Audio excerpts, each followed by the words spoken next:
আকস্মিক বন্যায় দিশেহারা গোটা বাংলাদেশ, পানিবন্দী হয়ে আছে 2 লাখেরও বেশি মানুষ। সেই সাথে ক্ষতিগ্রস্ত লোকের সংখ্যা ছাড়িয়ে গেছে 18 লাখ। আর এই আকস্মিক বন্যার পেছনে সরাসরি ভারতকে দায়ী করা হলেও ভারতের দাবি, বাঁধ খুলে দেওয়ার কারণে বাংলাদেশে বন্যা হয়নি।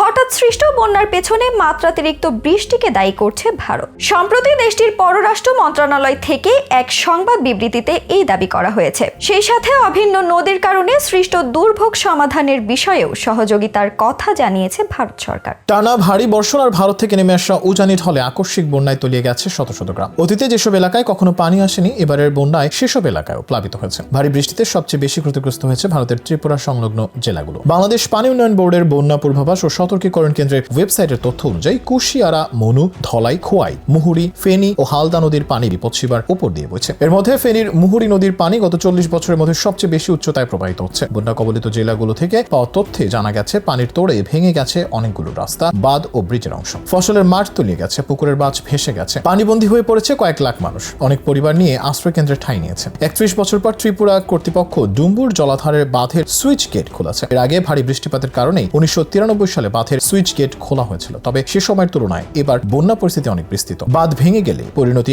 আরো ভয়াবহ হতে পারত। সে আশঙ্কায় সুইচ গেট আগে খুলে দেওয়া হয়েছে বলে কর্তৃপক্ষ জানিয়েছে। রাজ্যের সার্বিক পরিস্থিতি তুলে ধরে মুখ্যমন্ত্রী মানিক সাহা জানান, রাজ্যের দক্ষিণ জেলায় গত 24 ঘন্টায় 375 মিলিমিটার বৃষ্টিপাত হয়েছে। রাজ্যের অন্যান্য জেলায়ও প্রায় 250 মিলিমিটার বৃষ্টিপাত হয়েছে। এমন বৃষ্টিপাত আগে আর কখনো হয়নি। এভাবে অবিরাম বৃষ্টি চললে নতুন করে আরো অনেক জায়গা পানি নিচে তলিয়ে যাবে বলে আশঙ্কা করা হচ্ছে। আবহাওয়া অফিসের ভাষ্যে আরো 2 দিন এমন বৃষ্টিপাত চলতে পারে। এদিকে বাঁধ খুলে দেওয়ার কারণে বাংলাদেশে বন্যা হয়েছে বলে দাবি করা হলেও ভারতের দাবি বাঁধ খোলার কারণে বন্যা হয়নি। ভারতীয় হাইকমিশন থেকে প্রকাশিত এক বিবৃতিতে বলা হয়, ত্রিপুরার গোমতী নদীর উজানে ডুম্বুর বাঁধ খুলে দেওয়ায় বাংলাদেশের পূর্ব সীমান্তের জেলাগুলিতে বন্যার বর্তমান পরিস্থিতি সৃষ্টি হচ্ছে বলে ভারত সরকার বাংলাদেশকে উদ্বেগ প্রকাশ করতে দেখেছে, যা বাস্তবে সঠিক নয়। কেন বাংলাদেশে আকস্মিক বন্যা হয়েছে এর ব্যাখ্যায় ভারত আরো উল্লেখ করে, 2 দেশের মধ্য দিয়ে প্রবাহিত গোমতী নদীর অববাহিকাতে গত কয়েকদিন ধরে এই বছরের সর্বোচ্চ বৃষ্টিপাত হয়েছে। বাংলাদেশের বন্যা মূলত বাঁধের নিচের দিকের এই বৃহৎ অববাহিকার পানির কারণে। ডুমুর বাঁধটি সীমান্ত থেকে বেশ দূরে অবস্থিত। বাংলাদেশের 120 কিলোমিটারেরও বেশি উজানে এটি একটি কম উচ্চতার বাঁধ, যা বিদ্যুৎ শক্তি উৎপন্ন করার কাজে ব্যবহার হয়। এই শক্তি বিদ্যুৎ গ্রিডে যায়, যেখান থেকে বাংলাদেশেও 40 মেগাওয়াট শক্তি টেনে নেয়। প্রায় 120 কিলোমিটার নদীপথে ভারতের অমরপুর,